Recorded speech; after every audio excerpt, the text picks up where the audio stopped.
Bom dia, pessoal. Como sempre, né? Todo mês a gente está aqui nessa luta, trazendo nossos parceiros, mais uma vez a Unimed nos prestigiando com essa palestra, que é um tema que é o mês de outubro é dedicado ao tema do câncer de mama. Parece que a gente está sendo repetitivo, porque mais uma vez a palestra sobre câncer de mama, mas quanto mais a gente fala, é pouco. Então, a gente precisa falar muito sobre o tema para poder alertar não só as mulheres, mas também os homens aqui que têm suas mães, suas esposas, namoradas, para a prevenção. Então, estamos aqui com a representante da Unimed. Está chegando nossos colegas aqui. Então, a gente está começando um pouquinho atrasado, porque a chegada também é atrasada, né, do pessoal. Ela já estava aqui esperando. Então, Marina Cavalcante, eu peguei uma fila, né? Para não esquecer. Marina Cavalcante, que é enfermeira da Unimed, e ela é especialista nessa questão de saúde da mulher. Então, já agradeço a Marina pela presença aqui e pedir a vocês que no mês que vem a gente também vai estar aqui com saúde do homem, que não é só interessante para o homem, mas também para a mulher, como a gente está com esse tema de agora. Então, a gente pede que chame os colegas, o vizinho do lado, né, para chamar para essa participação. Então, muito obrigada mais uma vez a Marina. Bom dia a todos. Gostaria de agradecer primeiramente o convite do CREA, dessa parceria, né, que vem sendo realizada com a Unimed Recife. Como Simone falou, me chamo Marina, sou enfermeira especialista em saúde da mulher e a gente vai estar conversando aqui hoje sobre câncer de mama, tá? É um tema que a gente dá um enfoque maior no mês de outubro, que foi um mês escolhido para a gente conscientizar, fazer ações voltadas para a mulher. Vai em Novembro Azul. Então, é um mês em que as empresas, a sociedade se mobiliza para expor para a própria comunidade a importância da mulher se cuidar, certo? Como agora em novembro, o enfoque vai ser dado aos homens, tá certo? A gente vai conversando, no final a gente vai... Eu acho que para ser... Mais para cá? Eu acho que para ser um pouco mais... Agora eu acho que está ok. Para ser um pouco mais rápido, tá? Então, a gente deixa para abrir as perguntas no final, tá ok? Vamos começar. Qual a importância de enfocarmos o câncer de mama, a prevenção do câncer de mama? Porque é o câncer que mais mata mulheres no mundo, certo? No mundo não, desculpe, no Brasil. E o segundo tipo de câncer que mais acomete mulheres no mundo, certo? Gente, eu acho que travou. Novamente.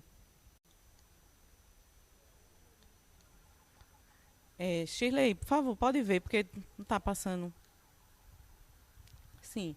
Então, a gente vai conversando até resolverem, certo? Então, por que é dessa importância? Porque a gente, quando detecta precocemente o câncer de mama, aumenta muito as chances de cura, certo? Estudos demonstram que uma vez que a mulher detecta precocemente o câncer de mama, a chance de cura aumenta relativamente, certo? A gente percebe maior mortalidade em cânceres que já são descobertos em estados mais avançados. Então, por isso que é trabalhada essa questão da detecção precoce, a importância do autoexame das mamas, a importância da mulher procurar anualmente o ginecologista, preferencialmente o mastologista, porque é um médico especialista, que vai estar fazendo o exame clínico, vai estar podendo fazer um achado mais específico já no exame, caso haja alguma alteração, e vai estar solicitando com isso os exames de imagem, dependendo dos exames complementares, que a gente vai falar mais à frente. Então, assim, quem tiver a oportunidade de procurar o ginecologista e o mastologista, é o ideal, certo? Que muitas vezes se acha que, como o ginecologista solicita os exames de imagem, muitas vezes eles não realizam o exame clínico das mamas. Então, quem puder, quando for marcar seus exames anuais, bota também o mastologista aí na sua listinha, tá certo? Por que é importante também os homens estarem aqui Por quê? Porque eles têm mães, têm esposas, companheiras, irmãs. E porque o homem também, muita gente não sabe, tem câncer de mama. 1% dos cânceres de mamas acometem homens. Vocês sabiam disso? Então, os homens também têm que começar a despertar esse cuidado, o autoexame, certo? Está percebendo algum nódulo, alguma dor, alguma secreção quando faz uma expressão mamilar, do mamilo, procurar um médico, porque o câncer de mama masculino, geralmente, ele já é diagnosticado em estágios mais avançados. A maioria dos nódulos da mama não são malignos, certo? Percebe-se que a maioria dos nódulos são achados benignos. Entre mulheres de 20 e 30 anos, a maioria desses nódulos são chamados fibroadenomas, que são nódulos benignos. E outros achados nem sempre são nódulos, são cistos. Cistos são o quê? São alterações que contêm líquido, não são sólidas. Os malignos, geralmente, qual é a característica do nódulo maligno? Ele é solitário, não tem mais de um nódulo perto, são mais endurecidos e não causam dor, certo? Quando palpa, eles não causam dor. E o crescimento dele pode ser lenta ou rapidamente. Depende muito da característica do câncer, certo? Podem estar aderidos à pele ou à parede muscular. Essa diferenciação é feita a partir do exame de imagem. Como a gente já falou aqui rapidamente, o câncer é mais comum na população feminina. O segundo tipo mais comum no mundo, certo? A mortalidade está diretamente relacionada à detecção precoce. O risco aumenta com a idade. A gente percebe que a incidência do câncer de mama é a partir dos 50 anos. É raro antes dos 20 anos e, geralmente, se ele acontece na população feminina mais jovem, ele geralmente tem um prognóstico não tão bom, certo? Porque ele vem de uma forma mais agressiva. Não é a regra, mas observa-se esse perfil, certo? 2% pode ocorrer na gravidez e, como a gente já falou, 1% das neoplasias de mama acometem homens. Quais são os fatores de risco para o câncer de mama? Idade maior que 50 anos, histórico familiar, acho que muitos já ouviram falar, quem tem histórico familiar de câncer de mama tem que ter um cuidado maior, tem que fazer os exames rigorosamente, certo? Porque se percebe uma relação entre, quando tem um histórico familiar, um parentesco, então percebe-se uma chance maior, uma incidência maior de câncer de mama. A exposição hormonal. Como é essa questão da exposição hormonal? O câncer, qualquer tipo de câncer, mas principalmente o de mama, ele está relacionado à exposição ao estrogênio, que é um hormônio feminino, certo? Então, se a mulher ela menstruou precocemente, o que é que considera precocemente? Antes dos 11 anos. Última menstruação com mais de 50 anos, que é o quê? A menopausa. Nunca ter tido filhos. Por quê? Porque ela fica mais tempo exposta aos ciclos menstruais, que se a mulher não tem filho, ela não para de menstruar e está mais ciclos expostos à ação do estrogênio, certo? Ter tido o primeiro filho após os 35 anos, fazer uso de pílula por mais de 10 anos e ter feito terapia de reposição hormonal.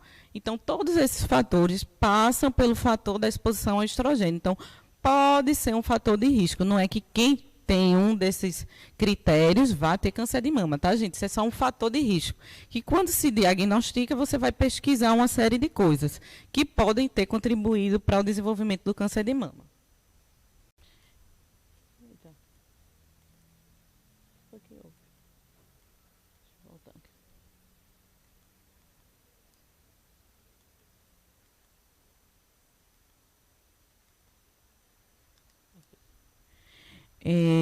Quem já teve também uma biópsia prévia com alguma alteração mamária, certo? Um passado de câncer de mama, tem uma chance de reincidência maior. A dieta está muito relacionada. Se você faz muito uso de gordura, que leva à obesidade, uso de bebida alcoólica e ter tido também outros tipos de câncer, câncer de colo de útero e de intestino, então você tem um fator de risco aumentado. Histórico de exposição à radiação, certo? Para qualquer câncer, a exposição à radiação é um fator de risco. Por quê? Porque ele causa alterações celulares, a radiação. Então, por isso que tem que profissionais que trabalham na área tem que ter um tipo de proteção e tem um tempo de trabalho reduzido devido a essa exposição à radiação. Qualquer ferimento no seio e a obesidade.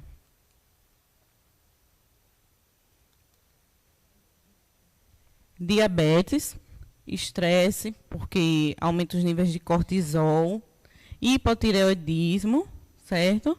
E são alguns fatores que é estudado quando se faz um parâmetro, né? Com relação às mulheres que foram diagnosticadas. Acho que está com problema.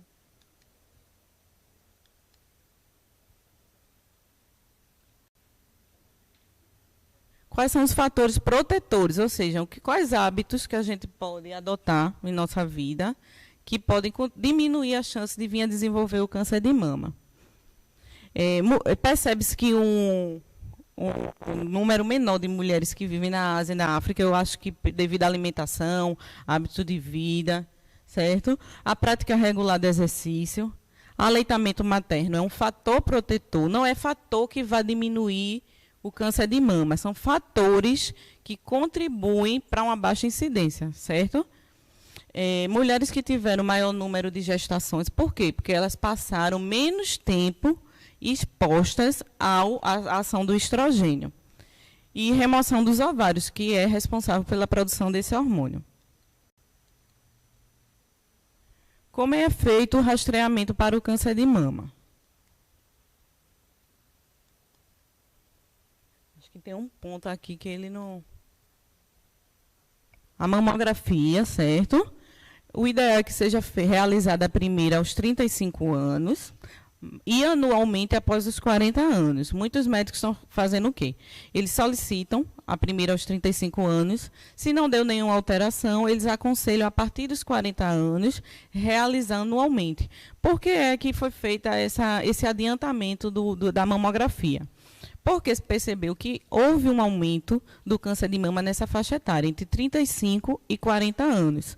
Então, eles estão optando por solicitar esse exame aos 35 anos e, se não teve nenhuma alteração, eles pedem para continuar realizando os exames de rotina, anualmente e mensalmente o autoexame das mamas, porém, realizando anualmente a partir dos 40 anos, certo?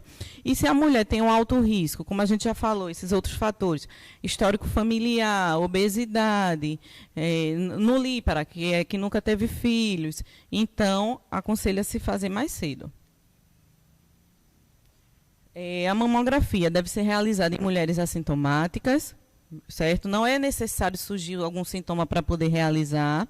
Mais importante, entre 40 e 75 anos, que é a taxa que aumenta, a faixa etária que aumenta muito o risco do câncer de mama. E observa-se, como a gente já falou previamente, que a mortalidade é menor quando detectada precocemente. Certo?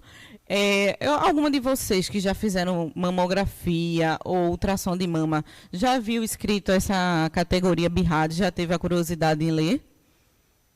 Certo? O que é que significa essas categorias? Elas nos dão um apontamento do risco daquela alteração, se houver, ser maligna ou não, certo? Quando o exame acusa a categoria 0, certo? É quando necessita de uma avaliação adicional por imagem, outro tipo de imagem, como uma ultrassom de mama associada a esse exame. Categoria 1 é negativo. Mostra que aquele exame não deu nenhum tipo de alteração. Categoria 2 é quando o achado é benigno, não se precisa fazer exames complementares. Só aquele exame foi suficiente para demonstrar que aquela alteração, que geralmente pode ser um cisto ou um nódulo, não é maligna, certo? Categoria 3 é provável achado benigno. Curto intervalo de tempo de acompanhamento sugerido, ou seja, deu uma alteração que se visualizou que é benigna, porém, precisa fazer um acompanhamento mais detalhado para ver se ela não evoluiu para malignidade, certo? Categoria 4, alterações suspeitas, já deve-se realizar a biópsia. E categoria 5, altamente sugestivo de malignidade, ação apropriada já devem ser tomadas. Daí o médico já vai de cara solicitar uma biópsia para ver que estágio está esse câncer e quais vão ser as terapias. Se vai precisar de uma quimioterapia, de uma radioterapia, de uma mastectomia total, que é a cirurgia da retirada total da mama, se vai precisar só de uma mastectomia parcial, que é a quadrantectomia, que é quando se tira só um quadrante da mama, ou seja, se divide a mama em 4 partes, vê aquela região que o câncer atingiu, certo? E só se tira aquela parte, é um tratamento mais conservador, que geralmente é adotado para o câncer em estágios iniciais. Aqui essa figurinha devido ao tempo. Por que essa figura está aí? Eu acho que vocês conseguiram ver. Quem já fez mamografia aqui? Eu acho que a impressão é mais ou menos essa, né? Que achataram sua mama, né? Porque realmente eu nunca fiz, né? Mas em breve começaria a fazer. E dizem que realmente é uma prensa, que imprensam sua mama mesmo, que a sensação é essa. É um exame chato, mas que a gente sabe que é necessário e importante, né? Não é um exame que a gente faz mensalmente, como o autoexame das mamas.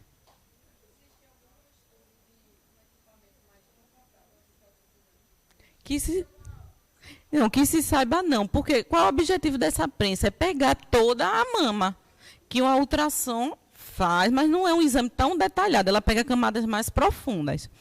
Até o momento não se descobriu, nunca também ouvi falar em nenhum outro. Pode ser, eu acho que a tendência é melhorar, né? Que a tecnologia está aí melhorando nossa vida sempre, mas...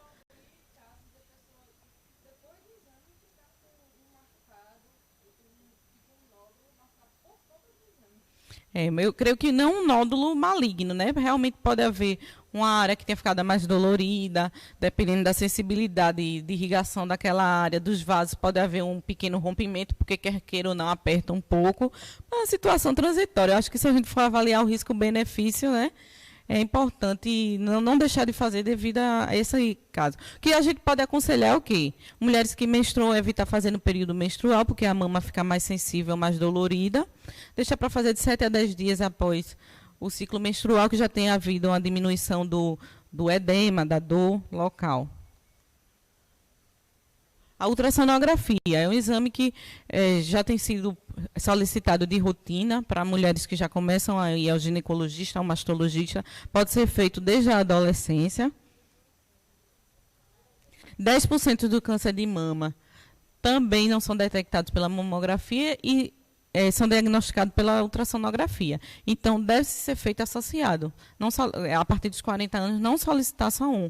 Deve vir junto a mamografia. Acho que vocês que já realizaram, viram que o médico pede mamografia e ultrassom das mamas. E ele consegue fazer um achado, uma diferenciação melhor do que é cisto do que é nódulo. Certo? É muito útil com tecido mamário denso, que as pacientes que têm mamas densas, que são difíceis de colocar no mamógrafo, de fazer aquela apreensão. Que a mamografia, o mamógrafo, ele é mais fácil de ser realizado em pessoas que têm a mama volumosa, mamas mais flácidas. Por quê? Porque ele consegue pegar melhor.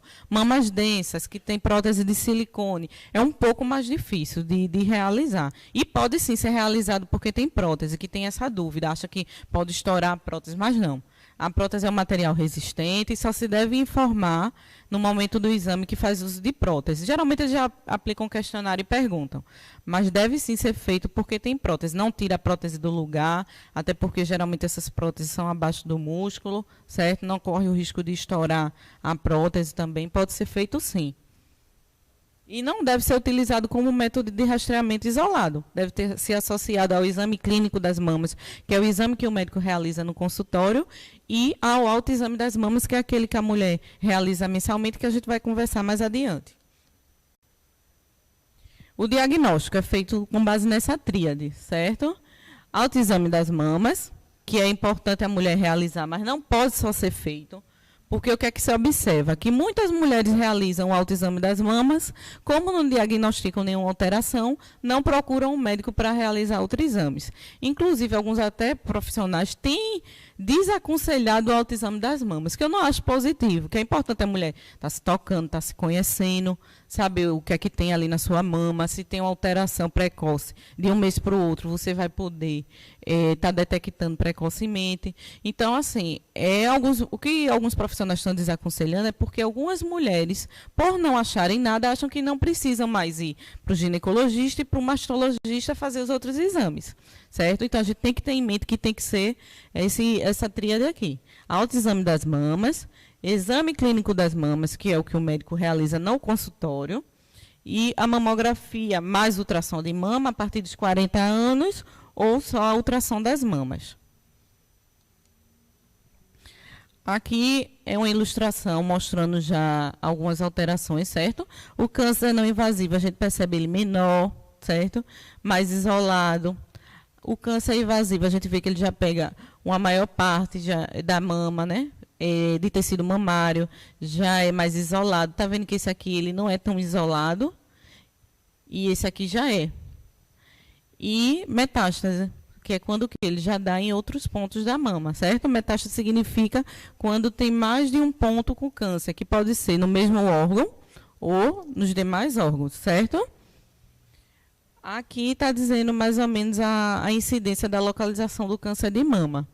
Observa-se que mais ou menos 50% são localizados nessa região, 15% nesse quadrante, 6% nesse e 11% nessa região. Por que observa-se uma incidência maior nessa região? Porque estão mais perto da região axilar, onde tem os linfonodos. Então, a chance de desenvolvimento nessa região é maior. Ressonância magnética.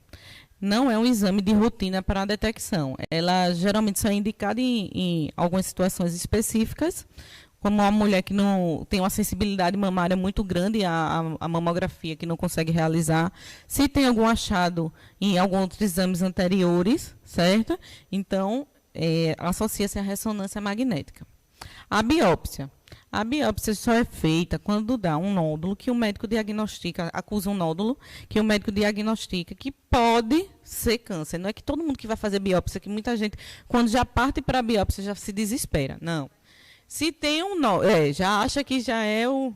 E mesmo assim, gente, quando tem o diagnóstico do câncer de mama, tem que se pensar positivo, as chances de cura são grandes, certo?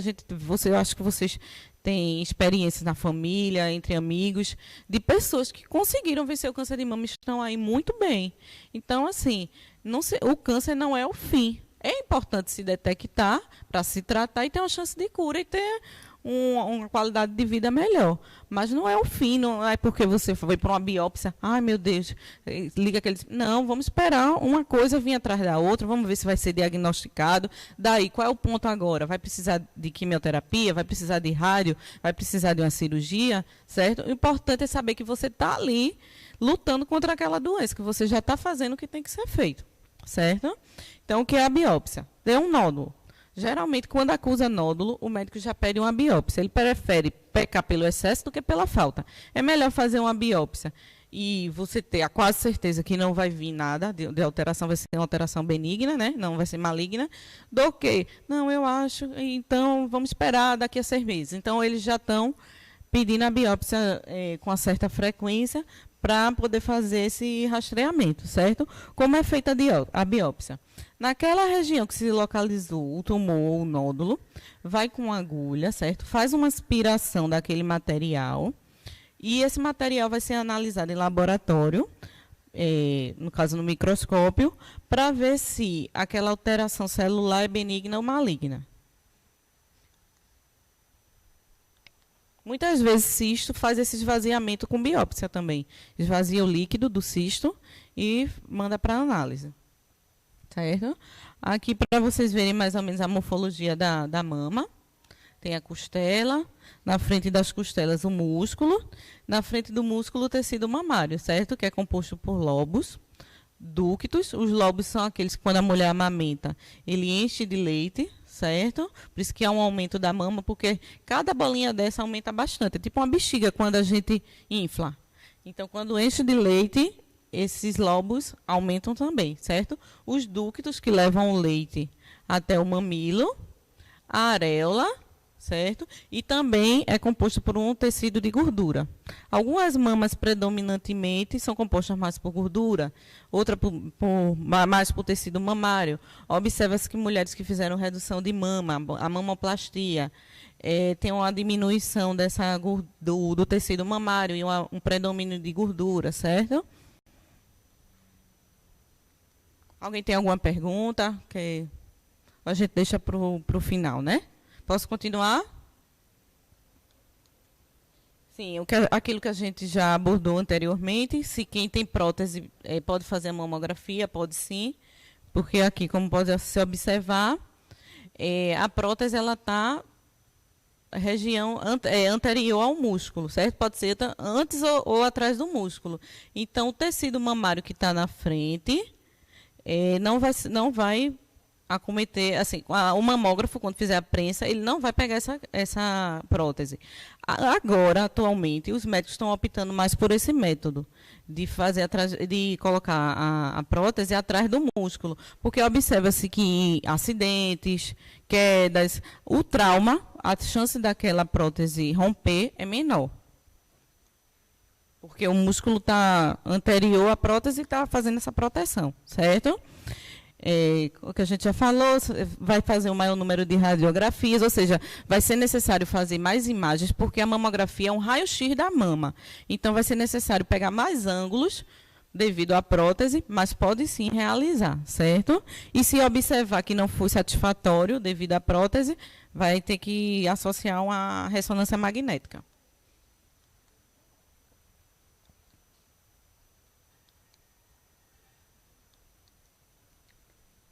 Como realizar o autoexame das mamas, certo?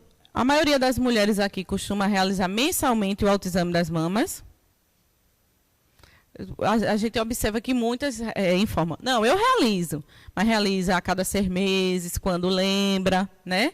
É importante a gente criar esse hábito, né, de nos cuidarmos. A gente não tem outros hábitos diários, como sair para trabalhar, se alimentar, tomar o banho. Então, é importante a gente incluir na nossa rotina o autoexame das mamas. Não precisa ser diariamente, uma vez no mês é o suficiente. A gente estabelece um período. O ideal é que seja realizado para mulheres que ainda menstruam entre 7 a 10 dias após a menstruação, devido ao edema que surge durante o período menstrual, que pode dificultar localizar algum nódulo. A dor, realmente, que às vezes aquela mama está mais sensível, então a mulher não consegue fazer o exame tão acurado, porque diz, está dolorida aqui nessa região, e não consegue fazer a palpação corretamente, certo? E como é que esse exame deve ser realizado? Tem hora que não está me ajudando.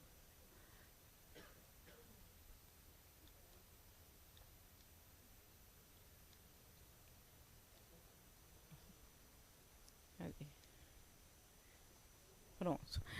Como é que deve ser realizado o autoexame das mamas? Inicialmente, antes do banho, a mulher deve se posicionar diante do espelho, certo? Elevar os 2 membros superiores, colocar as mãos atrás da cabeça. E qual é o objetivo de observar essa mama em frente ao espelho? Se tem uma mama muito mais aumentada ou diminuída do que a outra, é normal, certo? Nenhuma mama é igual à outra. Nenhum lado do corpo da gente é simétrico. Pode perceber que um braço é maior que pode ser maior que o outro, mas quando faz o diâmetro da circunferência, um é maior que o outro. Então, nenhum lado do nosso corpo é simétrico. Mas observa-se que mamas muito assimétricas já pode ser um indicativo do câncer de mama, que aquele nódulo já pode estar tão crescido que já pode causar um abaulamento da mama ou uma retração do tecido, certo? Deitada, a mulher vai estar procurando nódulos. Também é importante fazer a palpação da região axilar, porque nem sempre os nódulos se dão na mama. Muitas vezes eles estão localizados na região axilar. E durante o banho. Por que durante o banho? Porque com as mamas ensaboadas fica mais fácil deslizar, estar sentindo o tecido mamário, certo? É importante também estar observando a pele daquela mama. Se tem alguma característica de casca de laranja, se tem alguma retração, se tem alguma mancha isolada. Muitas vezes tem uma mancha avermelhada que não é quente, não causa dor e que não existia previamente, certo? Então, às vezes, só a alteração da pele pode ser um indicativo. É importante também fazer uma expressão do mamilo para ver a característica da secreção que vai sair do mamilo. Mulheres que amamentam ou que pararam de amamentar há pouco tempo, é normal quando fizer uma expressão sair um pouco de leite, de secreção clara. Agora, se você já parou de amamentar já faz um bom tempo, não saía mais nada na mama e começa a sair, principalmente se essa secreção for rósea, acastanhada, então é um sinal de alerta, certo? Alguns usos de medicação, quem faz uso de medicação anticoncepcional realmente pode estimular uma produção de leite, não vão se assustar, tá? Mas de qualquer forma, se você não está gestante, não parou de amamentar e surgiu uma secreção, é importante ir ao médico para ele realizar exames até para ver a causa hormonal que está levando à produção de leite. Uma semana após a menstruação, né, como a gente já conversou, e procurar ondulações, alterações da espessura e protuberâncias. Nos Estados Unidos, 1 em cada 10 mulheres tem câncer de mama e a maioria é descoberto pelo autoexame. Nos Estados Unidos, essa prática do autoexame é bem comum, certo? Então, já leva a índices epidemiológicos, ou seja, observa-se que muitos dos cânceres que foram diagnosticados, o primeiro sinal de alerta foi realmente alterações durante o autoexame das mamas. O autoexame, a gente já conversou, faz um movimento com o braço, procura a área de retração, que aparecem durante o movimento. Quando você levanta os braços, se alguma área retrair durante esse movimento, com a ponta dos dedos procure nódulos, repita os mesmos movimentos na outra mama. Então, uma mama, um membro vai examinar a mama do outro lado, certo? Então, com a mão direita, a gente faz o autoexame da mama esquerda e vice-versa. Movimentos circulares, certo? Começa com círculos maiores e vai diminuindo até chegar à região do mamilo.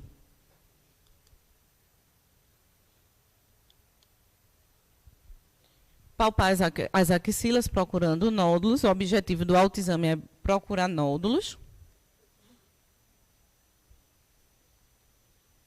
Apertar delicadamente os mamilos, detectando secreções, principalmente se elas forem sanguinolentas. O braço atrás da nuca, durante o banho, coluna reta e movimentos circulares com as pontas dos dedos de fora para dentro. Por que é importante fazer de fora para dentro? Porque a gente começa círculos maiores, a gente imagina a mama. Lembra daquele alvo do câncer de mama, que era a campanha que existia, né, que era aquele alvo? Era justamente para a mulher, quando fosse realizar o autoexame de mamas, pensar naquele alvo. Começava nos círculos maiores e ir diminuindo. Quais os sinais de alerta para câncer de mama? Caroço na mama, deformação ou alteração no contorno da mama, retração ou desvio do mamilo. Não é que quem tenha um mamilo invertido seja um sinal de câncer de mama, não. É se surgir, tá? Porque muitas mulheres têm um mamilo invertido, ou seja, o mamilo para dentro. Agora, se você não tinha essa característica e passa a surgir, então já é um sinal de alerta. Saliência ou reentrância da pele da mama, ou seja, ou a pele ficar mais abaulada ou entrar, certo? Vermelhidão em torno do mamilo da areola, perda de sangue pelo mamilo ou caroço nas axilas. Tendo algum desses sinais, procure um oncologista, um mastologista ou um ginecologista. Eu acho mais adequado procurar logo um mastologista, certo? Que já é um especialista, você não perde tempo indo para o ginecologista para ele encaminhar um mastologista. E eu também acho que um oncologista já é um extremo. Acho que o oncologista realmente só é para casos em que já foram diagnosticados o câncer de mama. Já foi fechado o diagnóstico. Que é uma figura bem interessante, que se colocaram algumas laranjas e vem demonstrando como é mais ou menos as alterações da mama que servem de alerta. Um endurecimento, principalmente de uma região. Um sulco, que é uma entrada da mama, certo? Erosão na pele, que podem surgir, ser decorrentes do câncer. Vermelhidão ou ardor só numa região. Fluido desconhecido. Buracos, é característica de casca de laranja mesmo, os poros ficam bem acentuados. Protuberância, pode observar que tem um nódulo aqui nessa região. Veia crescente, é normal as veias crescentes em quem amamenta. É normal ter aquela rede venosa aumentada, porque aumenta aquela circulação da região. Mas se você não está amamentando e está com surgem essas veias crescentes, é um sinal de alerta. Afundamento do mamilo, certo? O mamilo passa a ser invertido. Assimetria, ou seja, uma mama muito diferente da outra. Pele, característica da pele laranja. E um nódulo interno, certo?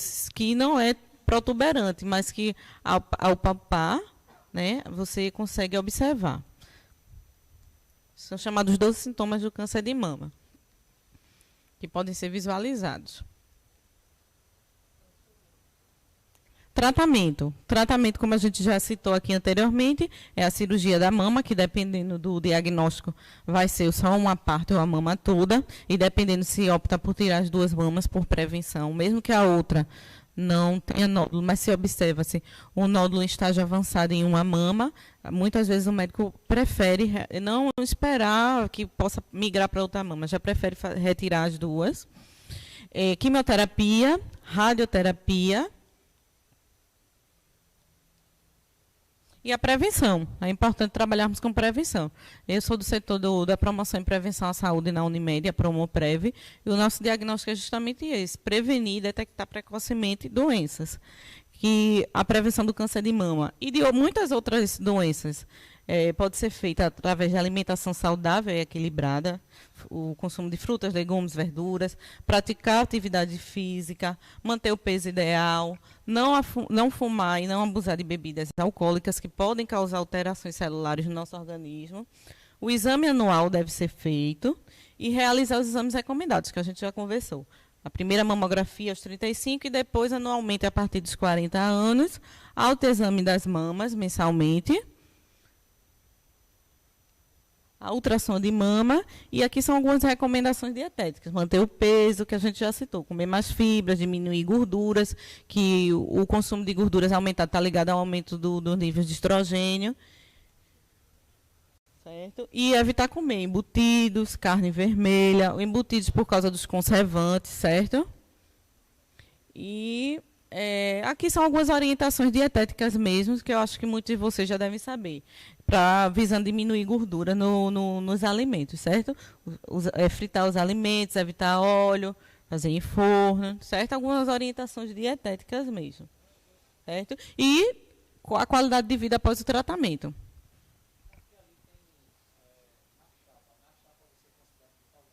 Não. Aquelas chapas tipo grill, que você consegue fritar sem usar óleo.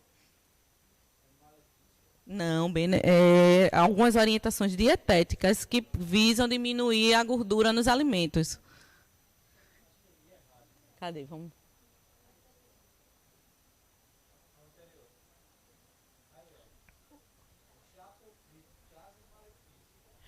Realmente, eu vou atentar. Eu acho que a pessoa que realizou os slides mudou. Não. Chapa é justamente... Obrigada pela observação. Sempre a gente lê, mas às vezes acaba passando alguma... Certo? Alguns fatores protetivos, fatores de risco que a gente conversou. Pronto. Alguém tem alguma dúvida, quer perguntar, quer fazer alguma colocação, compartilhar alguma experiência relacionada ao câncer de mama? Às vezes tem uma experiência familiar ou pessoal que é pertinente, né, compartilhar com os demais. Alguém tem alguma colocação? Quer perguntar alguma coisa?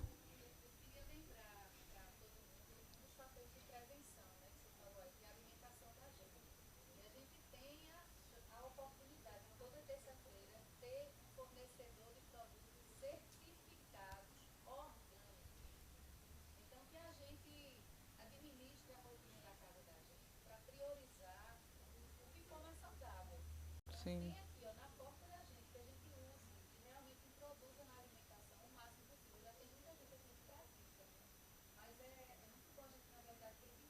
Isso, porque observa-se, né, que alguns cânceres não só câncer de mama, qualquer tipo de câncer, ele tem um risco aumentado relacionado ao uso de agrotóxicos, que são utilizados verduras, frutas, muitas vezes. Então, por isso que está se indicando alimentos orgânicos, né, que são livres de de agrotóxicos, porque observa principalmente câncer de pulmão, que tem uma relação, até pessoas que trabalham com agrotóxicos também têm um risco bastante aumentado.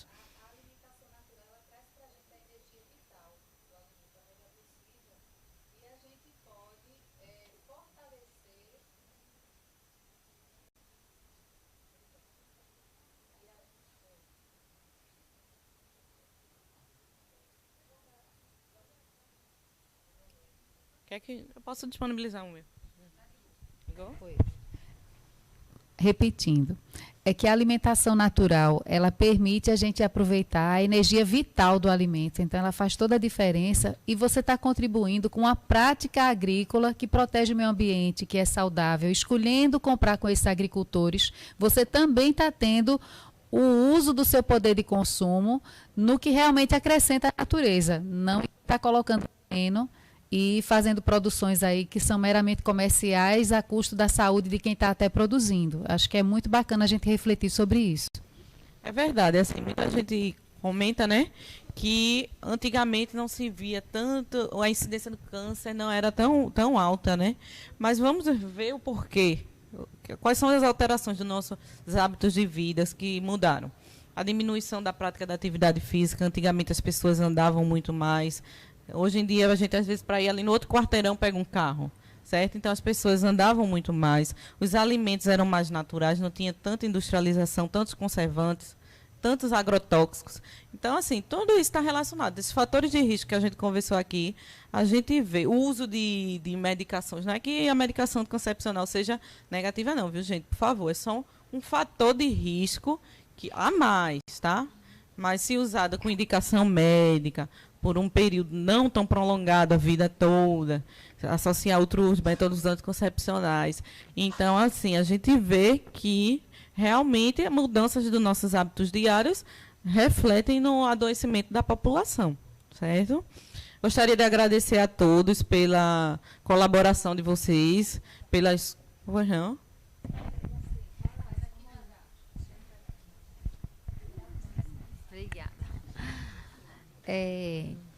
Assim, a galinha, né, que é de granja, tipo assim, que eu como muito peito de frango.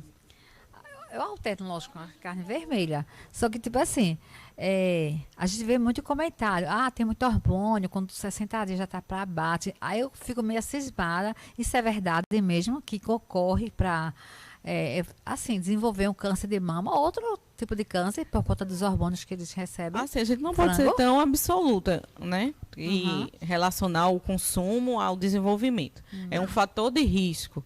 Mas observa-se que realmente a quantidade de hormônio é muito alta, é uma galinha que é modificada geneticamente. Então, assim, é tudo muito novo, que realmente já observa-se relação com o consumo. Então, a gente deve realmente priorizar a alimentação o mais natural possível. Então, e é difícil encontrar galinha assim pra gente É comprar, difícil e é difícil. caro. A gente sabe que é mais caro. Não, e o pior não é ser caro, é difícil. Não, mas a gente sabe que muitos alimentos saudáveis são caros. A gente vai procurar fazer uma reeducação alimentar, uma dieta, a gente vê que não é barato. Porque, infelizmente, as frutas e verduras geralmente, mas a gente tem que... a gente investe em tantas outras coisas, porque não devemos investir na nossa alimentação. Isso, aqui, né? pronto, a gente muitas vezes prioriza outras coisas, né? Mas realmente é uma alimentação mais cara, uma população que tem um índice financeiro menor, né? Não, e pior é que tipo é assim, mais a gente difícil. tem que optar realmente pela carne branca, mas é onde a gente tem maior dificuldade de encontrar. Isso. A gente tem orgânico, outras coisas. Antigamente tinha esses abatedores, né? Era mais... Muito difícil. Eu já tentei assim uma fonte e não consigo não. Interior, geralmente a vida é mais saudável em todos os âmbitos, né? Pois Alimentação, tudo, porque o acesso realmente é mais fácil. Uma dúvida assim. A alimentação, procure no supermercado, produto da Cori, RIN, é orgânico, picanha orgânica, linguiça orgânica, frango orgânico, procure no supermercado. Beleza, obrigada. Uma E uma indicação dúvida que que eu realmente gostaria de tirar, eu sempre teve assim, em relação ao que é a radioterapia e a quimioterapia, qual a diferença? A quimioterapia são medicações que são aplicadas endovenosas, ou seja, na veia, certo? Cujo objetivo é o quê? É diminuir a multiplicação celular, Ou seja, ela vai geralmente fazer com que aqueles... Porque o que é o câncer? É uma alteração celular desordenada. Então, uma vez que a gente faz uso da quimioterapia, aquelas medicações vão atuar naquelas células, impedindo que elas cresçam. E muitas vezes elas diminuem ou somem. E também vai impedir que elas se espalhem para outras partes do organismo. E a radioterapia é radiação. É o quê? Naquele local que foi diagnosticado o câncer, vai estar aplicando uma radiação para diminuir a multiplicação celular, certo? É erradicar aquelas células. Porque a gente não viu que a radiação, no caso, profissionais que trabalham com radiação têm um risco maior. Por quê? Porque causa alterações celulares. Mas se a radiação usada de forma preventiva, tratativa, certo? Ela é benigna. Então, ela vai estar atuando ali, modificando a célula, impedindo a multiplicação e muitas vezes matando aquelas células daquele local. Aí a diferença é a químio, a gente pensa em química, certo? Medicação. E radioterapia é radiação naquele local, certo? Nada. Já que você falou em celular, lembrei do aparelho, né? Que hoje faz parte da nossa vida e tem, querendo ou não, radiação. Se procede essa radiação do celular, do aparelho eletrônico? Ah, sim. Realmente eu Na não... saúde. Eu faço leituras, né, que realmente não sou especialista no tema, mas realmente já se observou que o uso de celulares prolongados já aumenta alguns tipos de câncer, principalmente relacionados a crânio, né? Crânio, garganta. Observa-se que houve um aumento e estão estudando se tem relação com a radiação emitida pelos aparelhos celulares.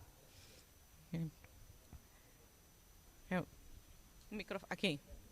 Posso prestar o meu? Está mais próximo.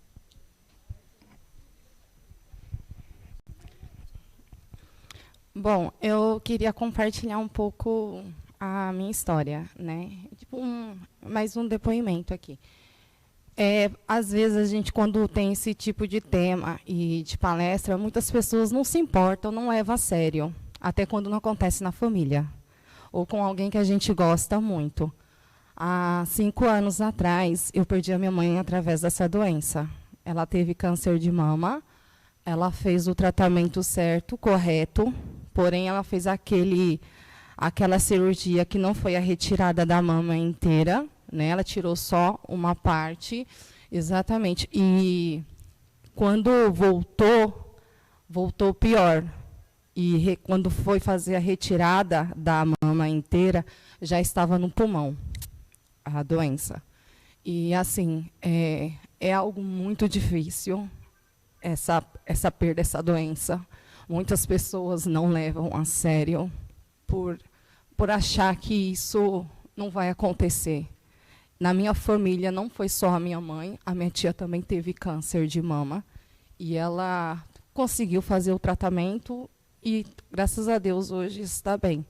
Assim, o que eu quero compartilhar para todos é que quando vocês verem alguém que esteja com essa doença, respeite o máximo aquela pessoa, porque o tratamento machuca muito. A químio machuca muito, a radiologia machuca muito. Elas ficam estressadas, ou às vezes ficam sensíveis demais. Às vezes a gente não entende porque aquela pessoa está chata demais, porque aquela pessoa está ou triste demais, ou fraca demais. E às vezes essas pessoas tendem a pegar ônibus, trem, né? E muitas pessoas vêm e acham que o câncer de mama é apenas uma gripe, ou então numa fila de supermercado, numa fila da lotérica, não cede um lugar porque a pessoa anda, porque a pessoa não entende isso como uma deficiência, né? E é bom frisar para todos que isso deve sim se levar à importância, porque a gente só aprende a dar mais atenção quando isso acontece com a gente ou com alguém que a gente ama muito. É isso. Como é teu nome? Silvana. Silvana, obrigada por compartilhar a tua experiência, me solidarizo, né? Realmente é isso. O diagnóstico da tua mãe já foi tardio ou foi precoce? Foi precoce, né? Quando ela descobriu, era só nódulos benignos, né? Que só foi só a retirada. Sim. Mas aí o médico aprovou que ela voltasse a trabalhar, que ela voltasse a ter a vida. Teu hábito. Uhum. Mas quando voltou, Reincidiu. já. A gente sabe assim que realmente a reincidência pode acontecer, né? mas que, veja, já sua tia teve uma experiência positiva, conseguiu tratar. Mas o segredo não é assim uma regra, né? Mas diminui muito a levar até a morte, a metástase, quando se detecta precocemente. A gente sabe que não é uma regra, mas observa-se que as chances de cura são maiores. E é isso aí que Silvana conversou, a gente se colocar no lugar do outro, né? Ver a dificuldade do outro, não só para essa situação do câncer de mama e muitas outras, né? A gente está sempre se colocando no lugar do outro, que eu acho que a partir do momento que a gente faz isso, tudo passa a ser mais fácil, né? A gente consegue conviver melhor. Posso encerrar? Estou agradecendo. Queria agradecer muito a vocês pela atenção, vocês foram bastante colaborativos, participaram. É muito bom quando a gente pega, assim, a gente vê que não estavam tão dispersos, porque para quem está aqui na frente realmente é um pouco difícil quando a gente vê aquelas conversas paralelas, mas vocês foram excelentes, estavam atentos ao tema.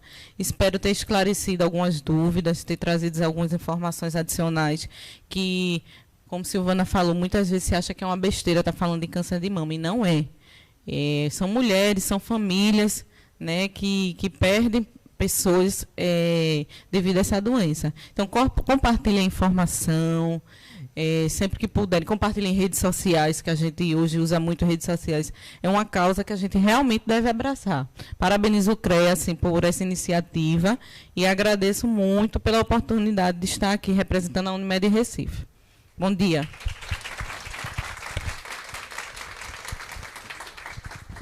Pessoal, então, no próximo mês, no dia 28, teremos aqui um médico urologista para falar a respeito de saúde do homem. Então, é muito importante a participação de vocês. Sem vocês, a gente não tem por que estar atrás, porque é correndo mesmo atrás, né? É 0800 o serviço.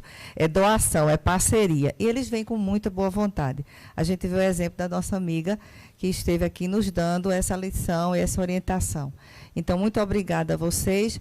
Agora, a gente quer trazer, peguei a cola, se não esqueço, Glória Pimentel, que é presidente do Anjos da Guarda, que foi a entidade que a gente trabalhou esse mês, e agradeço a todos pelas doações. Ela vai falar um pouco da instituição.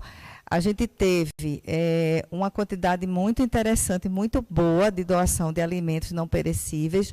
O CREA Júnior deu 40 quilos, né, de mantimentos. E no total a gente teve 14 refrigerantes e 41 que foi do pessoal, dos colaboradores do CREA. Então, muito obrigada a vocês por essa doação, esse trabalho. E a nossa amiga vai falar um pouco a respeito da instituição. Bom dia. Queria agradecer o convite, né? E agradecer a todos vocês pela colaboração. O Anjo da Guarda, em fevereiro, ele fez 20 anos.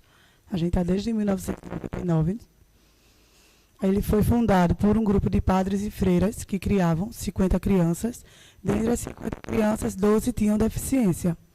Então, percebendo a dificuldade desse serviço de reabilitação, né, que eles chegavam nos lugares e não tinham esse serviço, eles fundaram o Anjo da Guarda para cuidar das suas 12 crianças e das crianças que não tinham acesso ao serviço de reabilitação.